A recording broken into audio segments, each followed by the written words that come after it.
গ্রীষ্মা যেভাবেই হোক সারনকে তার জীবন থেকে সরিয়ে দিতে চেয়েছিল। ১৩ই অক্টোবর ২০২২ রাত্রি তখন ১১টা ২ মিনিট।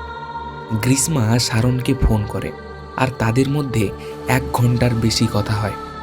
কথার মধ্যে সে ইচ্ছাকৃতভাবে সেক্সুয়াল প্রসঙ্গ নিয়ে আসে যাতে সারনের মধ্যে আকর্ষণ তৈরি হয়। এরপর সে জানায় যে ১৪ অক্টোবর ২০২২-এ তার বাড়িতে কেউ থাকবে না। হোয়াটসঅ্যাপ কল এবং চ্যাটের মাধ্যমে সে সারনকে তার বাড়িতে আসতে বলে।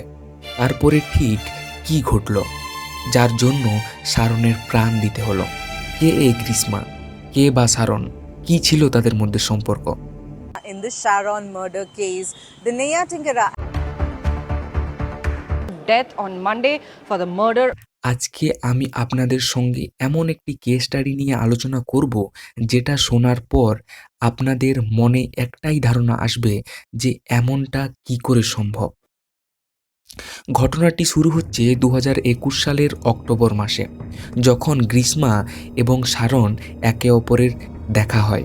গ্রীষ্মা তামিলনাড়ুর একটা প্রাইভেট কলেজে ইংলিশ লিটারেচার নিয়ে পড়াশুনো করত এবং ভিকটিম সারন রাজ তিরুবনন্তপুরম জেলার পারাসাল্লা গ্রামের ছেলে এবং সারন রাজ ছিল একই প্রাইভেট কলেজের বিএসসি রেডিওলজির ফাইনাল ইয়ারের ছাত্র।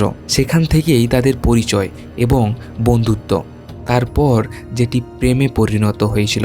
এমন বেশ কিছু সময় চলতে থাকে এবং তারা লিভ-ইনে ছিল।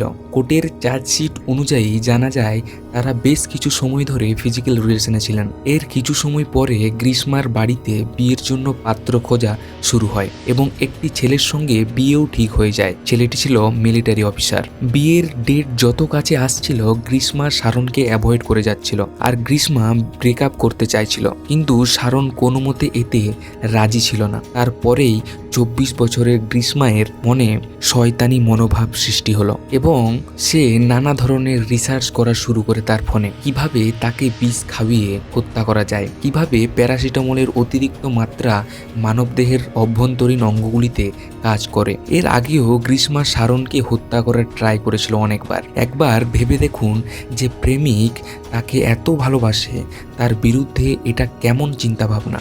মানুষ কতটা নিচে নামলে এমন ভাবনা তাদের মাথায় আসতে পারে। ১৩ই অক্টোবর ২০২২ ঠিক রাত্রি ১১টা ২ মিনিট গ্রীষ্মা সারনকে কল করে প্রায় ১ ঘন্টার বেশি কথা বলছিল। সে ইচ্ছে করে সেক্সুয়াল ইন্টারকোর্স দেখিয়ে বলে ১৪ই অক্টোবর ২০২২ আমার বাড়িতে কেউ থাকবে না, এবং ওই দিন সকালে গ্রীষ্মা হোয়াটসঅ্যাপ কল এবং চ্যাটের মাধ্যমে তাকে তার বাড়িতে আসতে বলে। তার আসল মোটিভ ছিল বিষ খাওয়িয়ে তাকে খুন করা। পুলিশ তার গুগল হিস্ট্রি থেকে এমন কিছু তথ্য পেয়েছে যেগুলো দেখলে আপনার চোখ আকাশে উঠে যাবে। গ্রীষ্মা সার্চ করেছিল paraquat content and how it will affect the internal organs of human beings and how to cause death. গ্রীষ্মার বাড়িতে প্যারাকোয়াইট আনা ছিল, যেটা তার মামা নির্মল কুমার এনে রেখেছিলেন তাদের বাড়িতে, এবং তার মা গায়ত্রী হাসপাতাল থেকে সদাঙ্গা পানিয়াম কাশ্যম পাউডার কিনেছিলেন, এবং গ্রীষ্মা সেদ্ধ জলে প্যারাকোয়াইট কাপিক হার্বিসাইড ব্যবহার করে মিক্সড করে এবং তার সঙ্গে সদাঙ্গা পানিয়ামটাও মেশায়। ১৪/১০/২০২২ সে কন্টিনিউয়াসলি চেট করে সারনকে এবং তাকে সেক্সুয়াল ইন্টারকোর্সের লোভ দেখায়। ঠিক সকাল ১০টা ১৫ মিনিট ১৪ই অক্টোবর সারন গ্রীষ্মার বাড়িতে যায় এবং সারনের সঙ্গে তার বন্ধুও যায়। তারা দুজন মিলে মোটরসাইকেলে করে যায়। তারপরে গ্রীষ্মার বাড়িতে পৌঁছানোর পর গ্রীষ্মা এবং সারন তাদের দুজনের মধ্যে কথোপকথন শুরু হয়। কিছুক্ষণ তাদের মধ্যে কথা চলতে থাকে এবং গ্রীষ্মা সারনকে রিলেশনশিপটাকে ভাঙার রিকোয়েস্ট করেছিল, কিন্তু সারন কিছুতেই মেনে নিতে চায়নি। ঠিক তার কিছুক্ষণ পরে গ্রীষ্মা সেই হার্বিসাইড মেশানো কাশ্যম খেতে বলল সারনকে, এবং গ্রীষ্মা তাকে তার সঙ্গে ফ্রুটিও দিয়েছিল যাতে সেই স্বাদটা না বুঝতে পারে। তার কিছুক্ষণ পর থেকে তার রিয়েক্ট শুরু হয়, যেটা ছিল খুবই ভয়ানক। সঙ্গে সঙ্গে সারন গ্রীষ্মাদের বাড়িতে বমি করে এবং বাড়ি থেকে বেরিয়ে গ্রীষ্মা এর বাড়ির পাশের রাস্তার ধারে সে আরেকবার বমি করে। যখন বমি করে শারনের বন্ধু লক্ষ্য করে সে খানিকটা সবুজ রকম বমি করছে। যখন শারনকে জিজ্ঞাসা করা হয় যে সে গ্রীষ্মার বাড়িতে কি খেয়েছে, সে উত্তরে বলে যে কাশম এবং জুস। 14ই অক্টোবর 2022 ঠিক সন্ধ্যের সময় তাকে পারাসাল্লা এর একটি সরকারি হাসপাতালে ভর্তি করা হয়। এরপরে তাকে রাত ঠিক 11:30টার সময় মেডিকেল কলেজে শিফট করা হয়। যতদিন এগোচ্ছিল আস্তে আস্তে শারনের দেহের এক একটি অংশ কাজ করা বন্ধ হয়ে যাচ্ছিল। যখন শারনের ভাই গ্রীষ্মাকে জিজ্ঞাসা করে যে সে কি কাশম তাকে খেতে দিয়েছিল, তখন সে ভুল তথ্য দিয়েছিল। এতদিন পেরোতে থাকলো কিন্তু শারনের একবারও তার প্রেমিকা অর্থাৎ গ্রীষ্মার নামে কিছু বলেনি। 22শে অক্টোবর 2022 ঠিক সকাল 5:30 শারন কাঁদতে কাঁদতে তার বাবাকে সমস্ত কিছু বলল। সে জানায় তারা অনেকবার ফিজিক্যাল রিলেশনে ছিল এবং তাকে বারবার কল এবং মেসেজের সমস্ত তথ্য বলে এবং কাশমের চ্যালেঞ্জও করায়।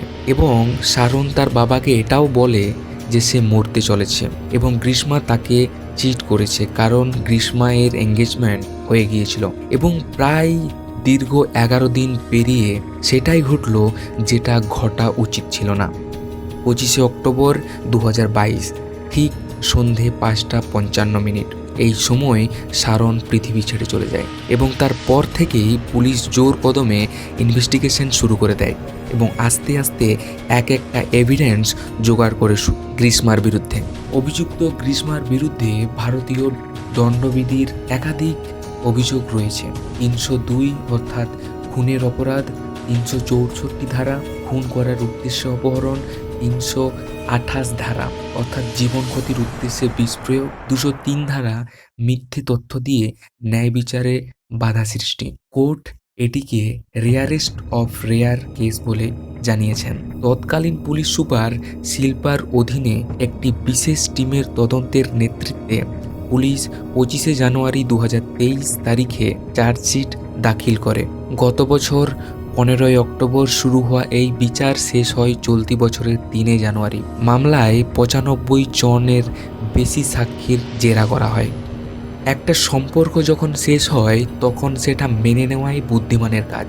জোর করে কোনো কাউকে ধরে রাখার চেষ্টা করা যেমন ভুল, তেমনি কাউকে সরিয়ে দিয়ে নিজের পথ পরিষ্কার করাও ভয়ঙ্কর অপরাধ। গ্রীষ্মা ভেবেছিল শারনকে মেরে ফেললে সব সমস্যার সমাধান হয়ে যাবে, কিন্তু সত্যিটা হলো খুন কোনো সমস্যার সমাধান নয়, বরং নতুন সমস্যার শুরু। ভালোবাসা কখনোই কারো জীবন কেড়ে নেওয়ার কারণ হতে পারে না, এটা বাঁচার কারণ হওয়া উচিত। বাই দ্য ওয়ে, আপনার কি মতামত? আপনি কি মনে করেন গ্রীষ্মার আরও কঠিন শাস্তি হওয়া উচিত ছিল, নাকি এটাই যথেষ্ট? কমেন্টে জানাতে ভুলবেন না। দেখা হচ্ছে নেক্সট একটি মজাদার কেস স্টাডি নিয়ে। ততক্ষণ সুস্থ থাকুন, ভালো থাকুন। ধন্যবাদ।